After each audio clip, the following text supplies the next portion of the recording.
Hey, this is Robin. This is Jackie. And this is Amanda. And you are listening to We Saw the Devil, a podcast dedicated to horror, true crime, and all things macabre. If you want to follow us between shows, don't forget to check us out online. You can go to our website at www.wesawthedevil.com. You can follow us on Instagram at We Saw the Devil Podcast or on Twitter at We Saw the Devil.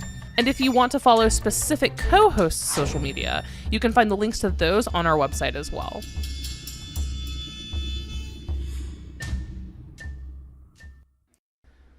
Hello, everyone, and welcome to part 2 of our Lori Vallow and Chad Daybell series. Last week, we published our first episode. Now, if you're not familiar with the case at all, or you have just no idea what in the hell we're talking about, go back and download the first episode where we give just kind of a generic overview of the case and also give you the full cast of characters. There are a lot of people involved in this case. It's actually what makes it so fascinating and has kind of gripped almost everyone. There's a subreddit for it that has several thousand people. The Facebook group has over 10,000 people in it. I mean, it is an absolute rabbit hole of epic proportions. So go back and listen to episode 1 if you haven't. Tonight, in this episode, is going to focus on information that has come out over the last week, right? So we have like insurance, beneficiary information, Tylee Ryan sightings, the psychics, Melanie news. I mean, the sightings in Hawaii. So we're basically going to go over just kind of all of the new leaks and informations. This case, like I said, so much stuff comes out on a regular basis. God, we could literally do almost a podcast every single day based just solely on the information that comes out in theories. But go back to the last episode for part 1, and we will be covering in this one everything that's happened from last week to now. Also, if you haven't, before we get into this and I hand it over to Amanda, if you haven't checked out our Patreon, we just got on Patreon. We have a lot of really, really, really cool tiers and benefits for listeners. We can't do this stuff without you guys. So if you are a supporter of the show, you just signed up, we would love to have your support. We have everything from choosing our show topics, the next cases that we cover, even coming on the show.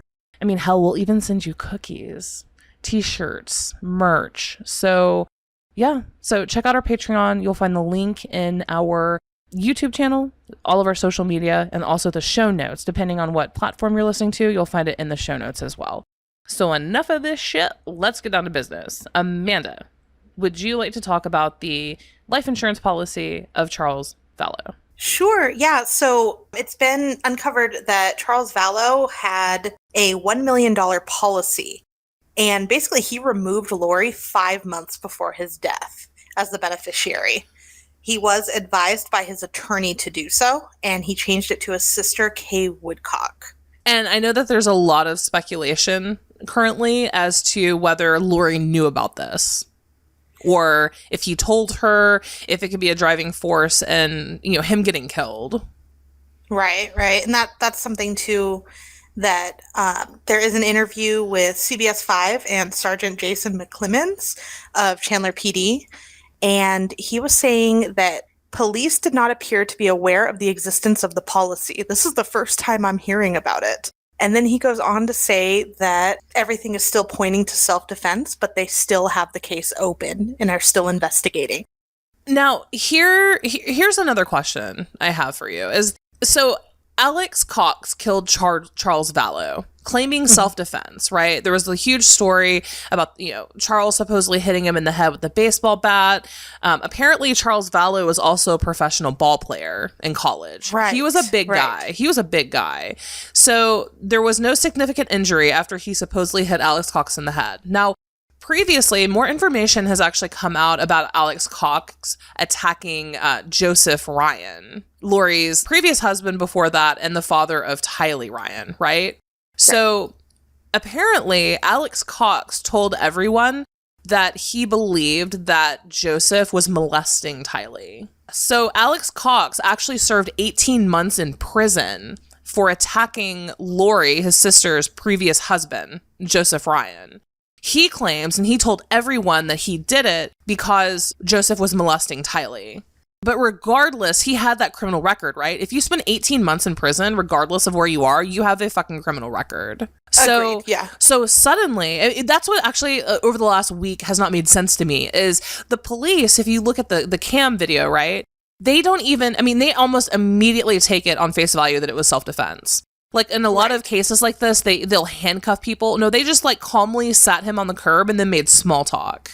Yeah, and they just, when they were, retelling the story back to him, like, basically to get him to add more, it was very short and sweet. And he was like, yeah, we were fighting. Yeah, and then I went in the room to get the gun, and the cop even says something like, did you think to just lock your door? Yeah. I was like, I didn't think about that. I was like, okay. I don't know how they were so calm about it. I just, not that, I can say police did something wrong. I don't know what, the protocol is when someone just shot someone supposedly in self-defense. But I feel like they even left him there a couple times, like on the pavement. All by himself. Yeah, not saying he could get away. I think that was like a cul-de-sac or something weird too. There's a couple ways that they had to like park to make sure they weren't blocking traffic from being able to leave the neighborhood. Still seems very nonchalant to me, the way that they handled everything. No, exactly. And I mean, the first thing that they would have done, right, is they would have multiple unit response, and then they would have most likely, but I researched this today, actually. And what the typical protocol is for cases like this, right? The protocol is should have been for Alex to be handcuffed immediately and put into a police car. That is actually, law enforcement has confirmed the protocol is to handcuff the suspect because you don't know, they haven't been cleared. And then, investigate the scene and go from there. And then take them, obviously, to the police station for further investigation and questioning. Also, all they had to do was run Alex's background check, like police normally do in their cruisers. And they would have discovered that he spent 18 in prison for almost killing Lori Vallow's first, the previous husband. So it just seems like why, and then suddenly they were chums. And if you continue the dash cam footage, when they do finally transport Alex to the police station, they're just like chilling and talking in the police car, like, having like two good friends. And also what surfaced this week too is they uncovered a little bit of when they were talking to Lori, because before it was muted and she was like phased out a little bit, or blurred out, I should say. And now you can actually hear a couple sentences she says. Oh man. And she doesn't give a shit. She has no fucks to give. No, and I just feel like even if anyone whether you like them or not, it's an ex-husband or, they were getting a divorce, I get it. You're going to be mad. You're not going to really care too much about them on the surface. But deep down, you still care about this person. Yeah. And she doesn't at all. I mean, if you think about a lot of the like toxic, shitty relationships that you've had, unless it's trauma of the utmost degree, typically you care if they're murdered. You know what I mean? If they die, Yeah. the father of your children, biological or not, the man that you've spent years with, like you should care if he's dead. And instead, and I actually was just so amazed by it, is one of the things in the dash cam footage when Lori comes up and is talking to police, she was like, man, we've only lived here for a couple weeks. And it's kind of like, hi neighbors. Yeah, Sorry and then about this. giggle. And then she laughed. She actually laughed out loud. Mm-hmm. And even, let's say, well, obviously she knew he was dead. She knew what happened already. Wouldn't you at least try to act like you cared a little bit to save your own ass? Just try a little. And what also surfaced this week is, so Charles was murdered somewhere, around like 8:30 in the morning? Somewhere around there? Yeah, around when school was starting. Around when school was starting. Had to take JJ, which I still don't understand too, because now I'm seeing reports that they were there present during that time, like when he got shot, and other reports are saying she was gone taking the kids. So I don't know which one's correct. But if they were there, she's like, oh, he just got shot. Hey, JJ, let me just go ahead and take you to school real quick. Yeah, and what? And not only that, but she took Charles's rental car. Who does Why didn't that? she take her own car? Now, does this make sense to anyone? Charles Vallow was coming to Arizona to try to move there to be closer to his children, right? He took a rental car, drove, and had his rental car parked at Lori's house. He gets shot. Alex kills him. Lori, instead of taking her own car, then takes the keys from Charles. Did she pull them off of his corpse? Like off of the counter? And she takes the rental car to take her child to school. Even with, they said that they had an argument before. Like Charles and her were arguing, Tylee stepped in, whatever may have happened, right? But still, would you take your son to school after he just witnessed a big fight between his parents? I feel like he'd be off throughout the whole day. Mm-hmm. and then, taking him to school. I guess trying to follow routine if I see the other side of it, but still, it just seems very weird. Maybe it's just business as usual for him. Maybe he didn't witness it. Tylee did. She had to have. I mean, Tylee never spoke in the cam footage, right? Like, she didn't speak. It's muted. She says a couple things. It looks like her mouth's moving. Again, it's blurred for her face because she's a minor. But it looks like she is talking a little. You just can't hear it. So Dateline had a 2-hour special on this case. And they had interviews with friends of both Lori and Chad. And it seems as though, and neighbors as well, and it seems as though the day that Charles was killed, Lori actually held a pool party in that house. That's just absolutely insane to me. Hey, Amanda, remember the year that you had a sombrero pool party? That's what I just imagined. I'm sure my pool party was way better. Maybe it wasn't as cheerful as this one. I mean, nothing says pool party more than fucking murder, I guess. But, like, also, if she has this pool party planned, well, it was at that house, at that residence? And again, here we come into conflicting reports. Some reports say that the pool party was held at Lori's house, and then others say that it was in a local neighborhood, and that Lori was kind of the facilitator and party planner of it, and then just showed up. But every single person that they interviewed said that she was happy and cheerful and acted like nothing had happened. Doesn't murder kind of kill a party? Doesn't that kind of stop a party? I mean, what? No, that's crazy. And just, if it was at the house, like, how long does it take to clean up, a crime scene too? Because if you look at that cam video, it looks like he was, like, leaving the kitchen almost, and he's just down on the floor with his face away, like, pointed away from the kitchen, and his feet are pointing towards the kitchen. And it is not far from the inside of the front door either. Not terribly far, no. And I mean, he's facing toward, he would have been facing towards the front door. I wonder if he was going to leave. Yeah, something's not right. No, something is definitely not right. But they also in this Dateline interview, I find that a lot of information in the Dateline interview we covered in our first episode on this. I mean, there's really not a lot of new information in any way whatsoever. The only new information is they have personal interviews with friends of Chad and Lori, neighbors, family members, things like that, right? Like, that's the only new information, but they didn't really provide any new information. Something that I found to be very interesting is that apparently Charles, right around, like, in the months preceding this, told people that if he were to die, it would not be of natural causes. Right. Well, she had threatened him. And that's partially why his attorney had, advised him to get her off of that $1 million policy. So multiple people, he apparently told this to multiple people too. It wasn't just his sister Kay, the Woodcocks, or, work friends. He apparently told his lawyer, work colleagues, his family, children. He told a lot of people that he felt like he was going to die of unnatural causes. And then, lo and behold. That's scary. Yeah, like that someone could be so fearful for their life, and there's really no precautions to take in that sense, for him, other than stay away. But then what? Stay away from your kid? He changed his insurance policy, at least. I mean, yeah, but now look, like, the kid's gone, he's gone. Yeah, everybody's gone in the story, unfortunately. Well, you know what? If nothing else is more telltale of what is actually happening, him changing his insurance policy tells you that she was probably more than likely exhibiting behaviors of somebody who kills for their insurance policy. Yeah. Right. And there's even interviews, if you go back. I mean, I know we kind of touched on it, but when her other husband had passed away, and just when his sister came out to visit them, saying that she had no emotion towards it, and Tylee didn't even, like, talk about it, like she was told not to. So she started exhibiting crazy behavior before they even got together. Yeah, that's true. She seems like a black widower who got herself mixed up with the wrong kind of guy and a doomsday cult of some sort. Yeah.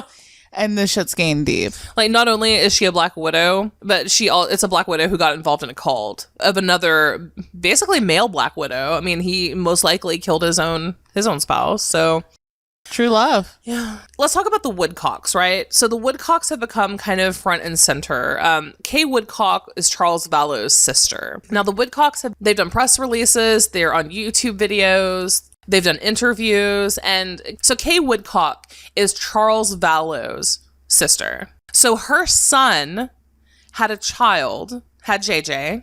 And due to just, I guess, the difficulties of raising a child with severe autism, he decided to opt out. The Woodcocks then cared for JJ for 10 months. And then her brother, Charles, decided that he and Lori had gotten married. They didn't have any children of their own. So he said, Lori, I would love to adopt him and he can be our own child. So that is what happened. Charles Vallow adopted his sister's son's child. Right. We need a map for that. We need a map for that. So that is how JJ is related to the family. I know that there's been a lot of speculation. Well, whose child is JJ? The weird part about it is that we don't actually have a name, to my knowledge. I've gone down this rabbit hole. I've researched a lot. No one knows who JJ's father is, and he's related biologically to this family. I'm sure they're just not throwing his name around because he probably wants either nothing to do with it or just doesn't want all of the press attacking him like they are all of the other family members and friends. Let's talk about the other family members. So it looks like over the last week, since all of this shit has, kind of come out into the ether, that Chad Daybell's family, in particular his children, are getting hardcore dragged in the media. Mm-hmm. One daughter in particular, I believe her name is Emma. Media, they're in Rexburg, Idaho. I mean, the media circus there is insane. So most of the family, right? And we're talking Melanie and her new husband. We're talking both sides of this family, the Lori's and Chad's. They all live in this one particular area, like a townhouse area, right? All of them, even Chad Daybell's children, live in this one little complex area. And Emma, this one daughter, she's married, has her own family, but every time the media tries to talk to her or ask her questions, she's just smiling and flipping them off. Wow, professional. It's like there are literally children missing. That's why this entire case has blown so wide open as it has, is because there are 2 missing children and people who don't give a shit. And she's so just, nonchalant about it. She's just laughing, smiling, and flipping off the camera. I see kind of both sides of imagine not being able to go anywhere without someone asking you a question or taking pictures of you or, they, at least his kids, don't seem like they're associated with any of the nonsense. They are, unfortunately. It has been confirmed that all of his children are, in fact, in this cult, though. Oh, no. I mean, just with, the disappearances and things like that. Yeah, they may be part of whatever religion, cult, whatever they want to call it. But, it doesn't seem like they were present during a lot of this. Honestly, I'm not putting that outside of the realm of possibility, considering that they all live in the same complex that Chad and Lori lived in. When the kids supposedly got to Idaho, they were around Chad Daybell's children. So they could be harboring them too, for all we know. Yeah, for all we know. I mean, I'm not obviously pointing fingers or making assumptions, but just saying no proof. No proof. Yeah, exactly. We have no proof or evidence of how that side of the family plays into this quite yet. The spotlight so far has been pretty much solely on Alex. Right. So we could talk a little bit about him, too. His marriage certificate to Zulema Pastinas, I could be saying that one wrong, too, came out. And then also on the certificate, it shows that he was taking her last name. Mm-hmm. Very strange. And then where they got married, it was called Chapel of Love. The owner, Sebastian Solis, remembers basically arranging the marriage, but his minister remembered the mood. So what his minister had said was what stuck out during the ceremony was the lack of emotional response. Mm-hmm. The wedding was no more than 8 minutes, and the only witness was a security guard. So they just came alone. It was very cold, and it seemed like it was business. They just wanted to get in and get out. Mm-hmm. So sounds like a fantastic wedding. Don't forget that Melanie also same weekend got married to Ian Pulowski. Now, Melanie, if you recall, is Lori's niece, also in the cult. She and Alex were really, really close. And long story short, Melanie has the ex-husband Brandon who was shot at. I mean, this case is fucking batshit. But Melanie and Alex both went to Las Vegas to remarry. Melanie remarried just a couple weeks after she filed for divorce, or the divorce was finalized with Brandon, and Alex got married as well. By all accounts, both marriages are from people who were from Rexburg, Idaho. So they flew from Rexburg, from Idaho to Las Vegas to get married to fellow cult members. So you have weird shit going on in Arizona. Alex Cox being treated strangely. You have the stuff in Rexburg, right? I mean, it is, and by all accounts, people who live in or near Rexburg claim that it is hardline, not necessarily the cult, but it is hardline Mormon, and it's the far right offshoot. It's not like Salt Lake City, Utah level of Mormon. It's the we're too, conspiratorial and conservative to be a regular Mormon. And Rexburg, Idaho is actually kind of like a community for these people. There's also an article from Daily Mail that says basically Chad Daybell claimed that his first wife helped to find new love from beyond the grave. Ugh. So she had a hand in that. It's really interesting. And there are a lot of clips now surfacing of Chad Daybell's podcast, of interviews, of him talking about his books. And Chad Daybell is apparently in this group. He's considered like a prophet of sorts. What the fuck? Yeah. It's really, really, really strange. So for Lori, right, like in this cult, which we don't know exactly how many members they have, but Chad Daybell is like the Barack Obama of this cult in level of popularity. He's not the founder, but like he's pretty much like the god of the group. Well, and then just kind of a tie-off, too. I know last week we had mentioned the 911 call with Joseph Lopez after finding Alex in that bathroom. Mm-hmm. It was released, so the actual 911 call was released last week. I think while we were actually recording, I think that's when everything was being kind of uploaded, so we got to look through a transcript. But when you listen to the actual 911 call now, it is just so callous and very, very strange. Mm-hmm. He has no idea, and he didn't even have any, he seemed like he didn't have any want, to help. He was just like, kind of like poking him. That's what I have in my head, is like, he was like, dude, like, wake up. The 911 operator asks him to do a couple things to try to help. And every time he had like a rebuttal, like a reason why he couldn't, or, very just not quick. Like, okay, I'll do whatever it takes. It was, I could try, I guess. Yeah. There's no sense of urgency or wanting to help in any way. Mm-mm.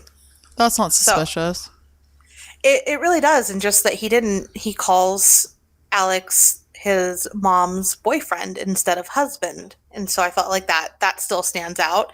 And now after hearing it too, it just stands out even more. Is there any background on that at all, as far as, well, first of all, the autopsy, right? So didn't they say the autopsy has been done, and how long do they say for the results? It hasn't been released yet.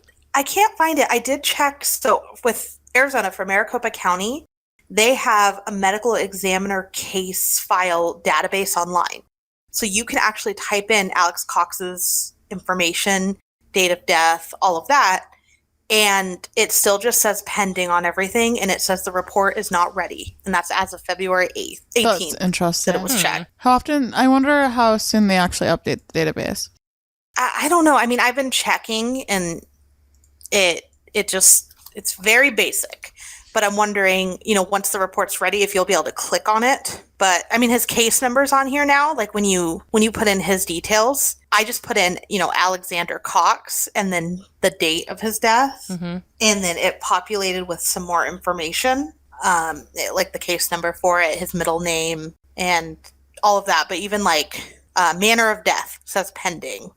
And then medical examiner report ready, no. Primary cause of death pending. So nothing's filled out yet. I guess every day I'll just keep checking that site to see if there's any new information. I don't know how frequently it's updated, or, if they're going to at least update it to finish, like the report's updated, but you can't download it. I don't know. Same thing with Tammy Daybell's autopsy too. I know that they've performed it already, but I can't even find a site to actually look it up and see what the status is. Yeah, and I saw that law enforcement said that it could take up to a full year for her autopsy results to be made public. What? That's so long. I don't understand. Why a year? Well, I also saw too that I guess this can go to our next update, but a lot of people are saying that Lori Vallow is, following everything online too. And maybe that might be why they're so secretive with certain things, because if she got wind of something coming, that she either may hide or kill herself. So the next point. Oh, go ahead. Oh, no, not to interrupt. That is definitely a piece that I would like to discuss, the possible outcome, but I'm not surprised. I mean, that's what psychopaths do. So if any of you guys have followed the case out of South Carolina, the 6-year-old Faye Sweatlick went missing, and it ended up basically a man in their apartment complex ended up kidnapping, raping, and murdering the 6-year-old little girl. Apparently, Horrible. he joined all the Facebook groups, he joined the Reddit groups, and he was following and even commenting on people. That's disgusting. Searching and, oh my God, we need to find this little girl. We need to find this little girl. And he would like comments of people saying that and literally join private groups. No. Yeah. That's awful. That is like the worst of the worst. Yeah. But it definitely seems like Lori does not care at all. No. Based on her demeanor even. So that's another thing too. So if you don't follow Nate Eaton, I highly suggest you do so. He's the news director for East Idaho News, and his Twitter account is Nate News Now. And he has got so when Lori and Chad were in Hawaii and leaving, firsthand pictures. I mean, people there in the airport and at the Hertz car rental counter, were snapping pictures of them and so on and so forth. And Nate has a lot of these pictures, almost like Justin. Is it Lum? Yeah, from Phoenix. Justin Lum of Fox 10. Well, that's a good point to bring up. So yeah, the couple was spotted on the move again. So at an airport, witnesses are saying that the couple flew from Kauai to Maui, and there's a picture circulating of them at the car rental service counter. Yes, and Lori does not care. She and Chad, now if you look at their body language and whatnot, she and Chad are pretty much just standing side by side. They're not talking, but they don't exactly look displeased either. No, they don't look stressed. They just look calm, collected. We just got off a flight, and no one knows too if that was a one-way or a round-trip flight. So who knows what island they are going to stay on, if they're going to go back, if they're coming back over here, who knows? But they've been caught in the grocery store too since last week. Costco, they were caught at Costco, and same thing, relatively emotionless. Although some people have actually said that they were, quote, lovey-dovey as well. Well, kind of to circle back though, when I was saying she's been checking information about herself, a lot of people are speculating that that's why she keeps logging into JJ's old school as well.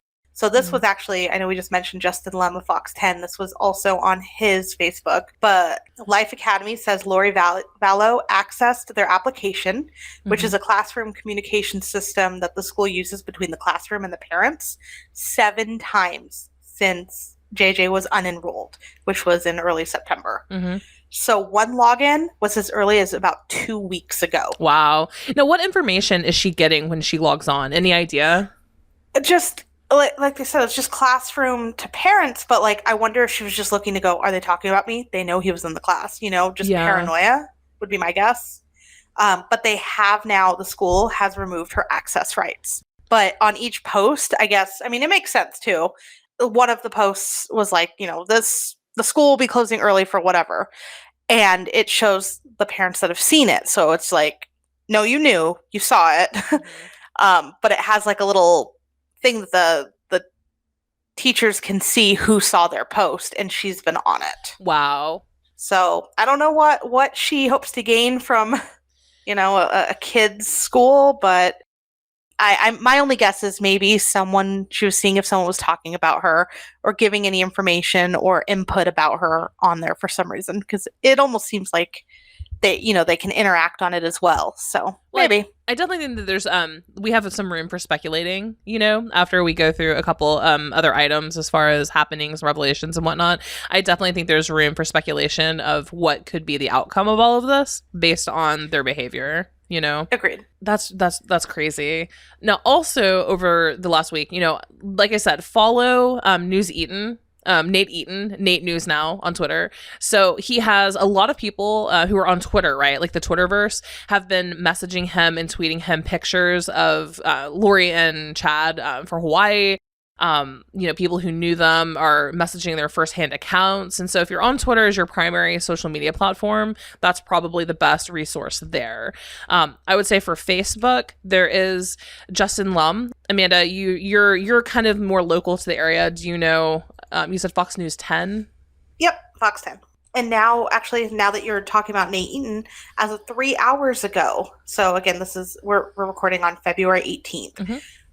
After 48 hours in Maui, the Daybells are back in Kauai. So it was a round trip. They have pictures of them on the plane and looks like walking with their bags. Interesting. So that was a quick round trip. Yeah. Okay. So there's an update already. See, while we're recording, just the moment we put this out, there's probably going to be an update in the morning. So I know we had a couple comments on this video on YouTube of this saying, oh, you forgot this. And yeah, every day there's going to be new information. So we'll add it as it comes up. Yes. If you're on Facebook and that's your primary, right? The group Christmas Misery, Tylee Ryan and Joshua Vallow Gone Without a Trace. That is the largest group on Facebook dedicated to this case. Again, that's Christmas Misery, Tylee Ryan and Joshua Vallow Gone Without a Trace. It has almost 10,000 members, and a lot of people from Rexburg, Idaho are actually in that group as well, kind of discussing things. Again, I would like to preface everything with it is social media. People can be whoever they want to be and say whatever they want to say. So take everything with a grain of salt, like some people have shared photos. Like there was one woman shared photos and she was Lori's neighbor. And she's actually showing photos of her and Lori at another pool party one day. And so it's really interesting just to see kind of behind the curtain, into like little glimpses of these people's lives. But again, take everything in most posts with a grain of salt. Exactly. And if you do see some interesting information, try to replicate it. Google it. See if you can find an actual source for whatever they're saying. Because there's been a couple times where I'm like, that's really interesting, but I can't find anything real to prove that correct or exactly authentic. Mm-hmm. So just be careful with what you're reading. Exactly. Let's see. Okay, so moving kind of on to outside the circle, I would like to talk about really quickly Julie Rowe. Okay. Julie Rowe published the first few of Chad Daybell's books. She's in the same cult. Now, the interesting part, so Chad Daybell, this cult seems to revolve around, like, at least the publishing aspect of this cult, right, seems to revolve around people who have had near-death experiences, who've died, right, and then they have visions, and then when they come back, they believe that there's some sort of like hierarchy, on the spiritual ladder. So Julie Rowe published the Chad Daybell's first few books. They had a very, very, very good relationship. Same situation. She's also an author, a guide, motivational speaker, so on and so forth. I would also like to add that she is batshit fucking insane. She is batshit. If you really want to go down the rabbit hole of like what the fuck, go on YouTube and watch some of her like car diaries, right? Like it's all about her past lives and all of her prophecies, and she's insane. That being said, so like literally from say November to like January or December through January, this is not the Chad I know. Chad is, a god. He's perfect. He's not like this. The media needs to stop and be nice to him. Also, over the last week since we recorded, Julie Rowe put out a new statement. And she put out a blog on her website, julieroweprepare.com. Oh, no. Right. And she completely went back. She said, in light of the various media reports regarding Chad Daybell, I feel it necessary for me to clarify my associations with Chad, both present and past and present. I'll let you go if you want to read the full statement, but she does say, and basically talk about, quote, over the course of the last 18 to 24 months, I witnessed significant changes in Chad. His beliefs began to go in a direction that troubled me. As I disagreed with him more and more about what he was experiencing, our relationship deteriorated and became distant. Now, okay, so she's talking about the last 18 to 24 months, how he went crazy and they, disintegrated. But yet, literally for the last 5 months, she's been defending him and talking him up. Yeah, so, she probably got attacked online Mhm. or, something where they're like, no, people are missing. This is serious. And she's like, oh, I said the wrong thing. Yep. But she is fucking insane. And she's, again, looped, I mean, based on her website, julieroprepare.com, she's looped into all of this stuff.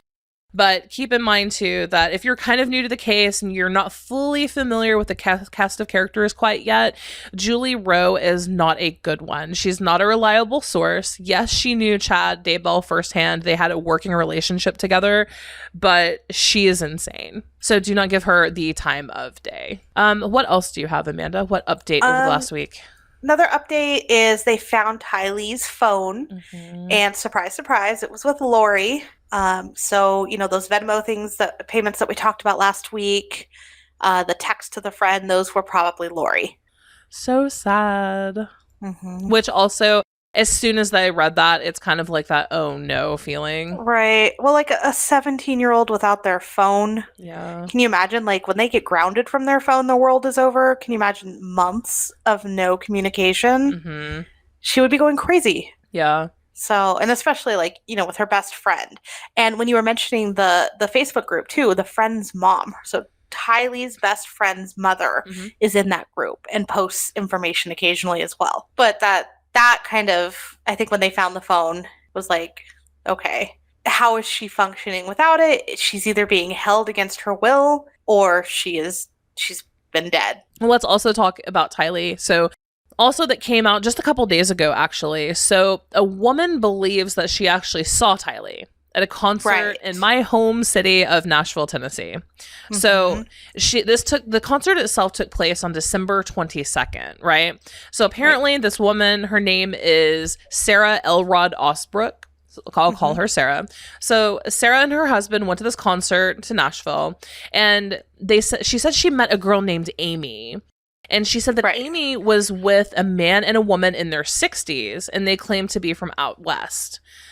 Then apparently this girl would answer her, and then the older couple would give her nasty looks or whisper to her, and basically it was very awkward. Amy was talking to this woman, being kind of awkward, making small talk, and then all of a sudden the older couple text messages the girl, even though they're sitting side by side. They text her, and then the girl was taken to the bathroom. So apparently she came back from the bathroom silent, completely different. She said didn't sing, didn't act like she was 15 minutes prior. Exactly. Completely different. Sarah said she was extremely reserved. I mean, it was like someone stitched her mouth shut. It was completely out of character. So correct me if I'm wrong. So what happened is that the concert, they ended up leaving. But before, Sarah claims that she took a napkin with a crayon that she just happened to have and gave it to this girl and said, if you need help, write a note. Well, I guess that's part of like what she does for a living, though. Yeah. Is she helps people that, what was it, sex trafficking or kidnapped or whatever. And that's an interesting thing to know. I've never thought about that, but they leave crayons and pieces of paper in bathrooms so that if a victim of some sort can, at least get away for a moment to use the restroom, there's a way to write a message. Yep. So she claims that she put it in her coat pocket, hoping that there'd be a message somewhere, because she seemed like she was in trouble. So even if it isn't Tylee, like, this poor girl seems like she might be in trouble. And the woman says that she didn't realize until just recently that it could have been Tylee. And then she apparently promptly contacted the Center for Missing and Exploited Children, the FBI, and the Rexburg, Idaho police. So, and the FBI was the first to finally return her call. Yeah. So who knows? But I guess other couples at that table that they sat at also agreed that it looked like Tylee. And then I also read other reports, like actual news interviews with people who said that they were with Sarah, like the woman who reported it, and that nothing like that took place. Interesting. So it might just be her trying to get her 5 minutes of fame. Yeah. But if it was still on the other end of it, if it was someone in trouble, it gave, like myself, it gave someone, oh, that's something you could do if you see someone that looks like they're in an odd situation. As simple as that. Most people carry a pen and a piece of paper in their purse. Now, a lot of information that we have gotten is actually from Annie Cushing. Now, Annie Cushing is related biologically to this family. And she says herself on her site that the Tylee sighting is not credible in any way. Wow. So but again, like, I'm not sure how she would know that, but Annie Cushing says that it's not a credible sighting. And that is Tylee's aunt. Yes. Correct? Okay. That is correct. Yeah. And her daughter have been on social media quite a bit sharing her site. So her site has the list of events, when everything took place, at least from their recollection or through texts and emails and that sort of thing.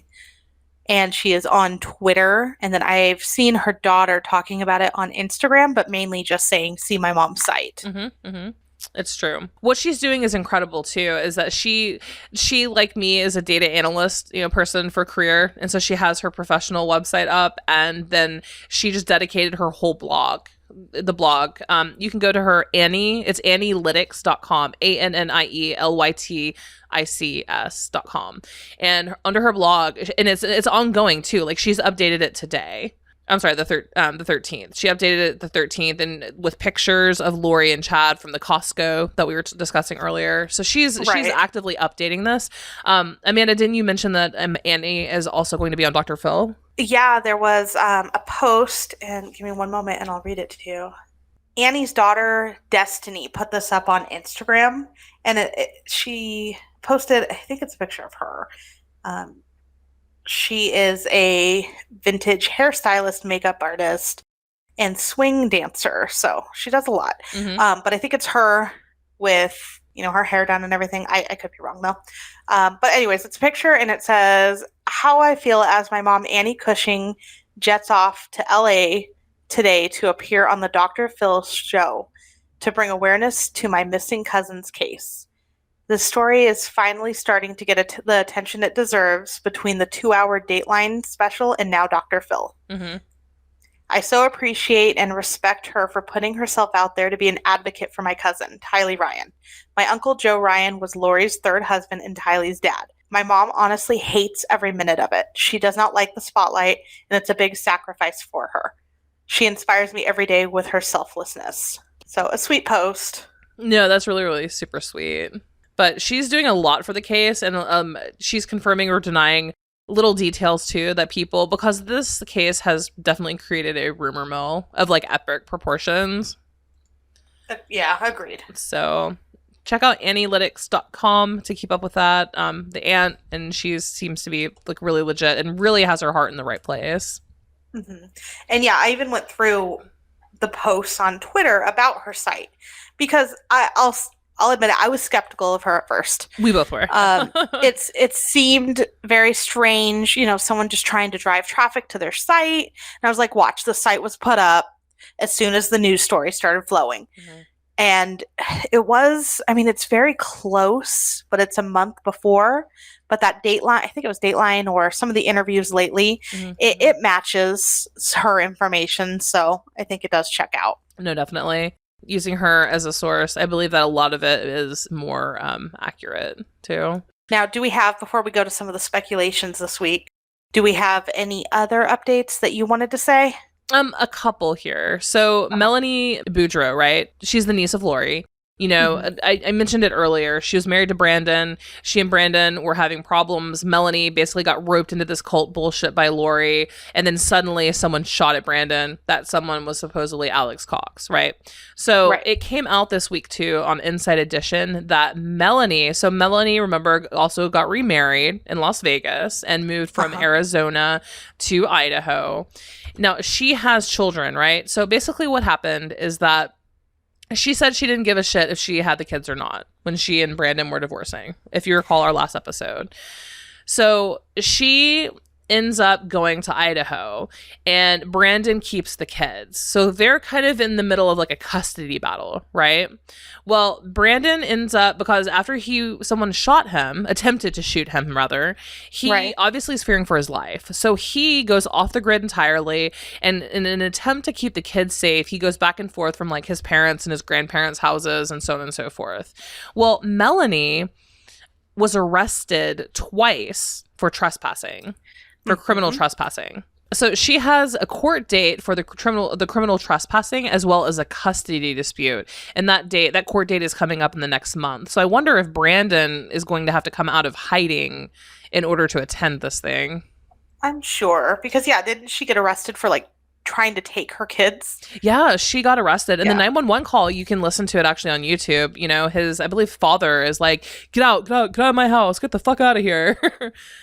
And it's intense. These people are very intense.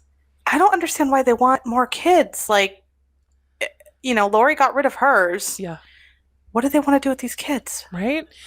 Speaking of Lori getting rid of her kids, so we discussed in the first episode of this case the storage facility, right? Mm-hmm. Mm-hmm. So the storage locker came up. The private investigator, 3 days ago, a private investigator shared new details on basically what they pulled out of it. Anything new that we didn't mention? I know I had seen those videos last week. So in our first episode, we discussed the storage unit, right? And about how they were seen, Lori and Alex were seen removing things from the storage unit. We speculated on what things could be. Well, they left, right? They went to Hawaii. Well, Lori ended up going to Hawaii. So the police have actually released the list of items that were left behind, okay? Okay. So among these items, a photo album with pictures of JJ and Tylee, a literal photo album dedicated to just the children, child sports equipment, a backpack with JJ's initials, which people have confirmed was his like main backpack that he used for school, blankets showing photos of the children. One had pictures of JJ and Tylee, just all children's baseball bats, 2 bicycles. It was all children's stuff, all of it. Was there anything of theirs as well, or was it only children's? I have not seen a statement from law enforcement saying it was, there were no adult items in there, but even like every article and quote from law enforcement literally pretty much says that it seems that they left all of their children's stuff. They also indicate and make it sound like every photo album that, say, a family would have, right, of their children for both children were left in that storage locker, like hundreds and hundreds and hundreds of photos of both children. And that's also a statement right there. We're done with these kids. We don't need anything of theirs anymore. Exactly. That's terrible. So it literally seems like they specifically left everything and just kind of like, well, we're done with them. We're just leaving every remnant of them behind. So weird. So that also came out over the last couple of days. And then Melanie as well, right? So Melanie, the niece, when she ended up moving and leaving Arizona for Idaho, she's apparently tried to criminally trespass multiple times, but she also left all of her children's stuff behind. Weird. In Arizona. So she was from Chandler, and on October 31st and November 1st, she was packing to move up to Rexburg. She and Brandon had already, broken up and everything. Alex Cox helped her move, and they literally left every child's item just on the curb, all of it. I don't understand why. So they're not even denying anything. No. They're just not saying anything. Not commenting. Which is such a weird tactic to me. Mm-hmm. But I mean, they're winning right now. They're hanging out on beaches of Hawaii. They're definitely not winning in the court of public opinion on them, but they're definitely winning currently.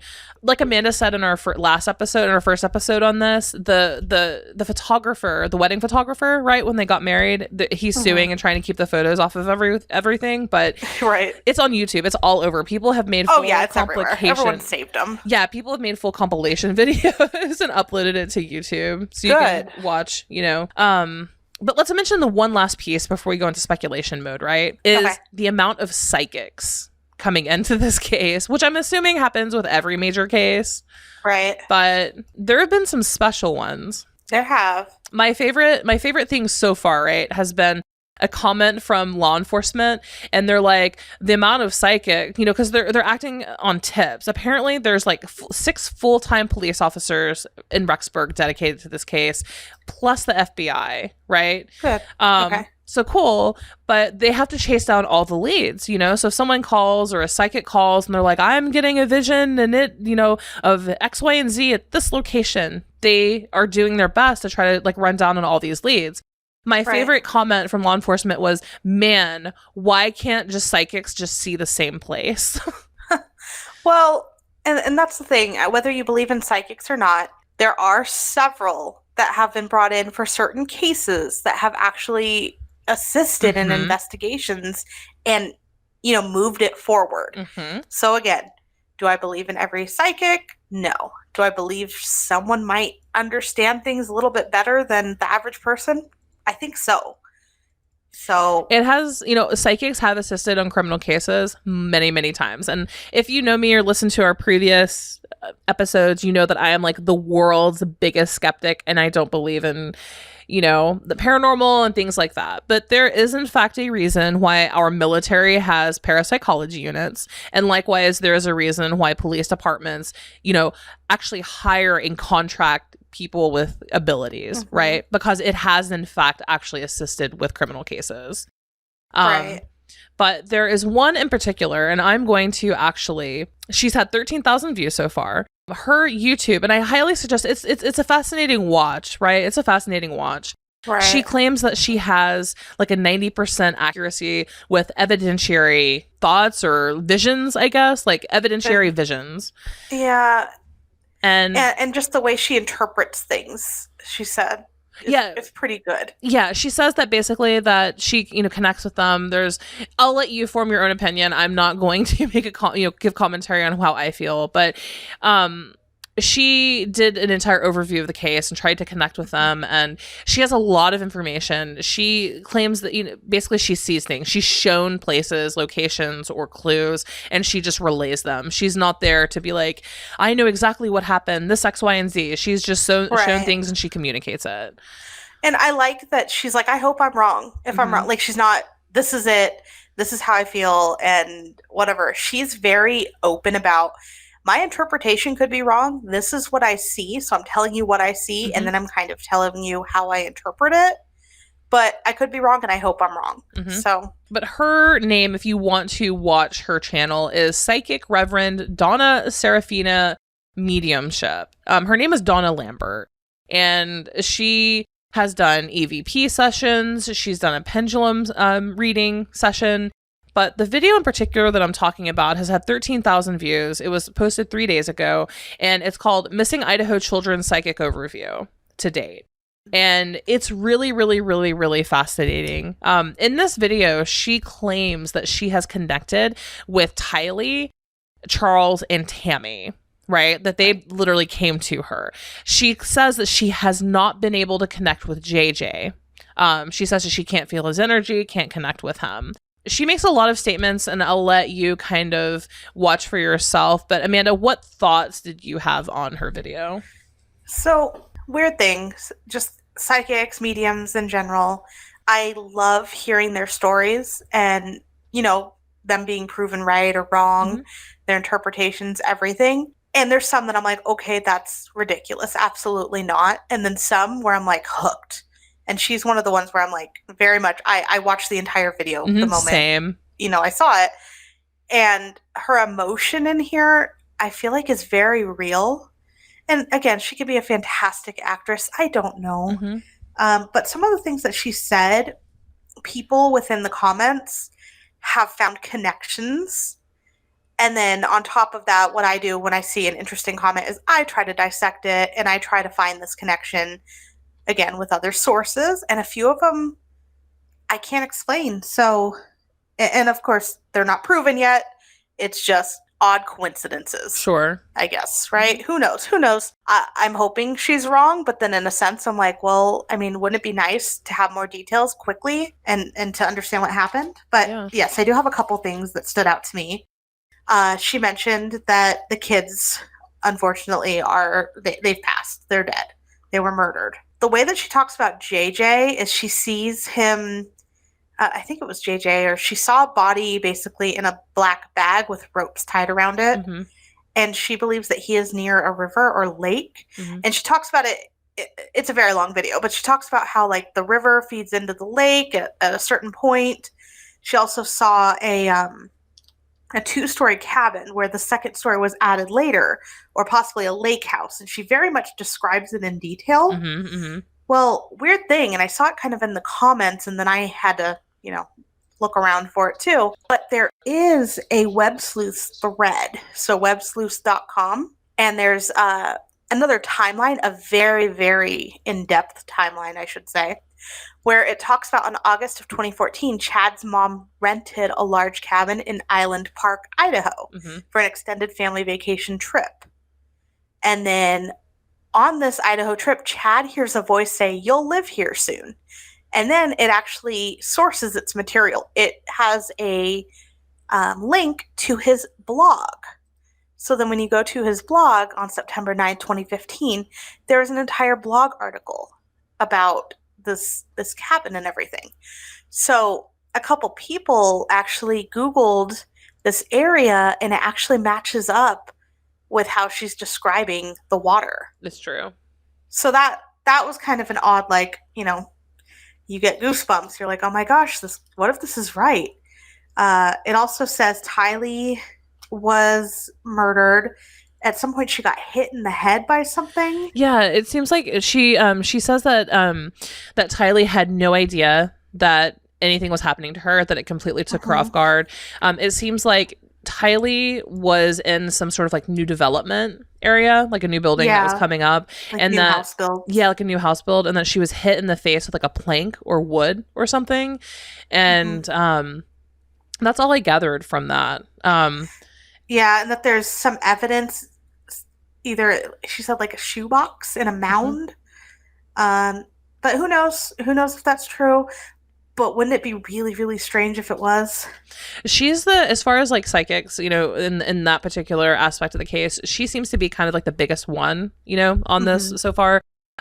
She does say that the bodies were, I mean, I don't know any other way to put it other than that they were dissected, cut into pieces, and Well, she disposed of. says that it's too gross to talk about, but she Insinuates. she says a couple times that's my interpretation of what she's trying to say without actually saying it.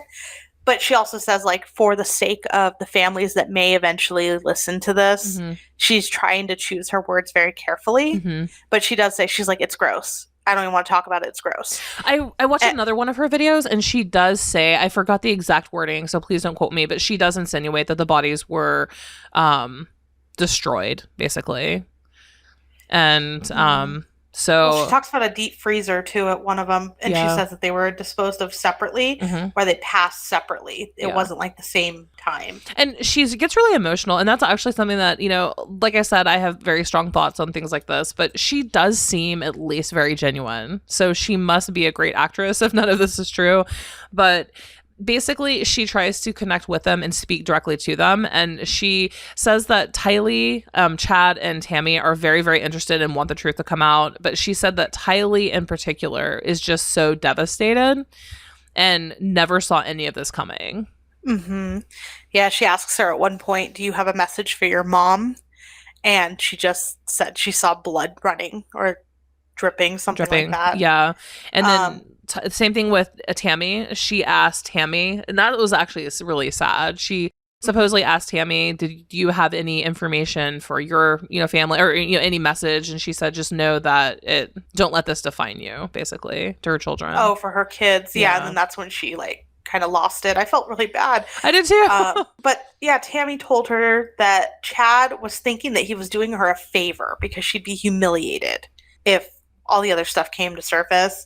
She also requests it several times in the video that she wants to do readings with anyone connected to the case. So any of the family members of the deceased, friends, whoever, so that she can verify some information that only someone that would have met them would know. Yes. So at one point she does this weird thing with her fingers, and she's like, Tylee does this. And, everyone has kinds of a weird thing, how they move their hands or how they, I don't know, how they hold themselves. And only someone that's met them would even notice it. If someone that knows Tylee confirms that, I think that would be very eerie. No, it would. And she does that multiple times through all of her videos on this, is begging people to come forward who knew them personally or who were involved. So right. But I like that she gives the information first and then says, can you confirm that, instead of contact me and then, later, oh, I see this. Is that right? It's more, this is what I see. Take it or leave it. Interpret it how you will. I think it's this, but you tell me if I'm right. Exactly. So I appreciate that part of it. Mm-hmm. Now, the thing that stood out actually the most in this video, and I mean, I shouldn't say the most because the kids honestly did, but Tammy, the way that Tammy just, or how she speaks for Tammy is very much, I feel like, what a mother would say. Mm-hmm. That she doesn't want her kids to feel guilty for not supporting Chad once he goes to jail. Mm-hmm. She also mentioned, and this is kind of what we've said a couple times, is that Lori and Chad have practiced a double suicide via poison in Hawaii. Yes. So if they're going to be arrested, they need to be arrested without prior warning, which we've already speculated that. We've said, I think they might kill themselves before they get caught. Yep. So, I mean, that's interesting. And she also confirmed that Tammy also supposedly confirmed to her that she was in fact poisoned. Correct. And that's my big point. Yeah, with mercury and another octopus venom. Yes. She said she saw mercury, but the poison was octopus venom. And that is very random. That is not anything you'd expect anyone to say someone was poisoned with. However, that got my attention, so I went on a Google mission. Now, I didn't even know octopus could have venom, so I guess all octopi have venom, but few are fatally dangerous. So I went down a rabbit hole here, and let's say, what if this is right? So the greater blue-ringed octopus is considered to be one of the most venomous animals known. It uses the neurotoxin tetrodotoxin, and I may be saying that right or wrong. I am the worst. So anyways, so a neurotoxin, we'll just say. Yeah. Which quickly causes respiratory arrest. Now, if you look at some of those articles of when Tammy died, he states that she had almost like a coughing fit before she went to bed. That would come in line with it, right? However, I'm sure getting octopus venom from this particular octopus isn't an easy thing to do. So I then Googled about the neurotoxin. Well, per Wikipedia, it is also found in pufferfish, porcupine fish, ocean sunfish, and triggerfish. Now, anyone that's visited a saltwater fish store has seen pufferfish. You can easily purchase a pufferfish, pay in cash, and there would be nothing. Now, pufferfish is highly toxic. They are also a delicacy in certain countries, but only served by very experienced chefs because it can easily kill someone very quickly, mind you. Now, again, going down this horrible rabbit hole, pufferfish are freaking cute. They're adorable. And I sat through a video of how to prepare one, and I almost puked, and I was very sad. But I did learn a lot. So the most toxic part of this fish is the liver, then the kidney, then the heart, the eyes, and the brain. So not saying Chad had any sort of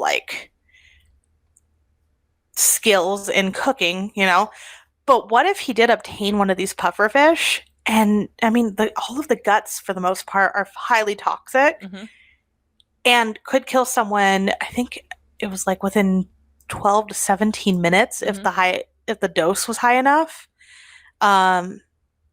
Okay, so symptoms typically develop within 30 minutes of ingestion. And they present themselves 17 minutes. Oh, sorry, hold on. Oh, if it was a fatal dose, then within 17 minutes of ingestion. So what if somehow he took parts of this fish and put it in, let's say, her dinner? I don't know. That's high speculation. That's craziness. But it caught my attention, so I did some digging. And then I also we have a friend who worked at a saltwater fish store for years. So I also called him earlier and was like, hey, this is the second time I've called him about fish due to this podcast, by the way. But I was like, tell me about pufferfish. How common are they? How toxic are they? And from what he was saying, it's fairly easy to obtain one. I would love one as a pet. I think they're cute. I don't want to hurt them. But just that video of just how easy it is to accidentally kill someone trying to serve them this food and how easy it is to obtain. And then I guess it's not so uncommon to die from this type of neurotoxin either. So just saying, if that comes up in her toxicology report, I will be definitely blown away. It will definitely make me a believer. That is for sure. So anything else before you want to get to speculating? Oh, I thought this was speculation right here with the psychic, but I mean, as far as like what you think possibly happened. Oh, no, I think that's all the things that I've read this week. And who knows, in the morning there could be 10 new updates. I'm sure by the time we record an update next week, the entire story will have gone down a weird path. Right. I'm hoping it's just solved soon. I'm hoping that no more of the speculation, just facts. I'm just hoping for the autopsy reports to finally show something, but then also if I see what the autopsy reports show, I'm sure Lori and Chad have seen it as well, and I'm kind of worried that we'll never know where the kids are. I will say this every single week, but it seems to be getting like the pieces of information that drizzled out this week. I want to stay positive, as far as the children, but to recap, Tylee's phone was found with Lori. The items left in the storage locker, police have confirmed that it's all the kids' items. I mean, things are not really... The service dog. That was such a big thing, because if it was helping, if it was helping your kid and your kid was still alive, why would you take that family member? And I mean, I hate using that word, but it really is, the tool to help him live. She took that away from him. So true. Why? There's no reason. And dogs, especially service dogs, you can get them where they need to go with that person. There's a lot of different things that help, unless, unfortunately, if it's a pit bull, which I don't even want to get into because that's absolutely crazy. I love them. But yeah, I mean, for a doodle to travel, there are nothing holding them back. Yeah, there's nothing. So that's the update for this week. Any final thoughts? I hope they're found alive. I hope the psychic's wrong. I hope all of this was just for show and to get attention and, book sales. I'm hoping that's what it all was. Do I think that's true? Not really, but that's my hope. I just hope that law enforcement chooses which it seems like they are, the FBI especially. I hope they choose their actions very, very carefully. And I hope we do not wake up one day with news of Lori and Chad having committed a double suicide and no, further answers. Right. So agreed. Indeed. Well, until some more updates. Indeed. Let us know if you see anything or have seen something that we haven't.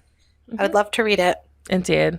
And don't forget to follow us on social media. You can find us on Twitter at We Saw the Devil, Facebook at We Saw the Devil, and Instagram at We Saw the Devil Podcast. Now, we are also officially now on Patreon. So if you enjoyed this podcast, if you like the information that we provide, and you want to hear more, we can't do this without you. And we would love to have you as a supporter. So please check out our Patreon. You can find it at We Saw the Devil on Patreon. And we have some really cool, I think, tiers, hand-drawn art, cookies, and t-shirts, and a variety of things. So check it out. Thanks so much again for listening, and we will see you next week with another Lori Vallow update, and also we're starting a new true crime case. Until next week.